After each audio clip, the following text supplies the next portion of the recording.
Hello armies, welcome back to my new video. तो armies, कुछ time पहले हमें ये पता लगा था कि हमारे बीटीएस के मेंबर शुगा का केस जो अभी पुलिस के हाथों से निकल के प्रोसिक्यूटर के हाथ में चला गया है। यानी प्रोसिक्यूटर जो ये डिसाइड करेंगे कि इस केस पर शुगा को सजा मिलनी चाहिए कि नहीं, कितनी बड़ी सजा मिलेगी या नहीं मिलेगी, शुगा गुनाहगार हैं कि नहीं, ये सब प्रोसिक्यूटर ही डिसाइड करेंगे।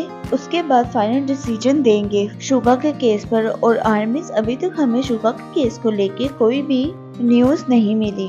तो आर्मीज, कुछ दिन पहले पुलिस ने अपने स्टेटमेंट में बताया कि उन्होंने शुगा से जो इन्वेस्टिगेशन करनी थी वो कर ली है। यानी शुगा अब ना ही पुलिस स्टेशन जाएंगे और ना ही उनकी आगे कोई इन्वेस्टिगेशन होगी, जिससे ये बात क्लियर है कि अब हमें शुगा का डायरेक्ट रिजल्ट मिलेगा। लेकिन जहां पर आर्मी ये सोच रही थी कि पुलिस वाले ही ये केस क्लोज कर देंगे, वहां पर देखा गया कि शुगा की बात को कोर्ट तक ले गए हैं और जबरदस्ती प्रोसिक्यूटर्स के हाथों शुगा का केस दे दिया है ताकि वो कोर्ट में अपना डिसीजन दे सके। पर शुगा को कोर्ट में नहीं बुलाया गया और काफी कम चांसेस हैं कि शुगा को कोर्ट में बुलाया जाए। पर अभी तक शुगा के केस को लेके कोई भी रिजल्ट सामने नहीं आया है, जिसको लेके आर्मी बहुत टेंशन में आ गई है और ये कह रही है कि जब इन्वेस्टिगेशन हो गई है तो फिर किस बात का इंतजार है।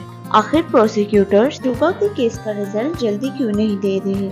सब सबूत उनके पास हैं और सारे क्लिप्स भी उनके पास हैं और उन्हें ये भी पता है कि शुगा ने ऐसा कुछ नहीं किया। और जो क्लिप वायरल हुआ था, जो एक्चुअल में रियल क्लिप था, जिसमें देखा जा रहा था कि शुगा आराम से अपना किकबोर्ड चला रहे थे, पर एक काफी तेज टर्न आया जहां पर शुगा ने जब टर्न किया तो वो थोड़ा डिसबैलेंस हो गए और गिर गए।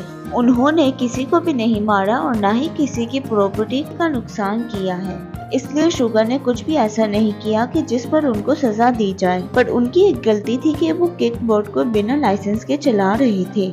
उस टाइम उनके पास लाइसेंस नहीं था और वो ड्रंक भी थे, इसलिए शुगा से उनका लाइसेंस ले लिया गया और अब उन्हें ड्राइविंग लाइसेंस बाद में मिलेगा। तो इन बातों को सोचकर यही समझ में आता है कि शुगा को कोई भी सजा ज्यादा बड़ी नहीं मिलनी चाहिए, क्योंकि उनका ड्राइविंग लाइसेंस पहले ही ले लिया है। लेकिन अब देखते हैं कि प्रोसिक्यूटर्स अपना डिसीजन क्या देते हैं। तो आप मुझे बताएं, आपका इस केस को लेकर क्या कहना है। और जाने से पहले मेरे चैनल को सब्सक्राइब कर देना, बेल आइकन को प्रेस कर देना, वीडियो को लाइक कर देना।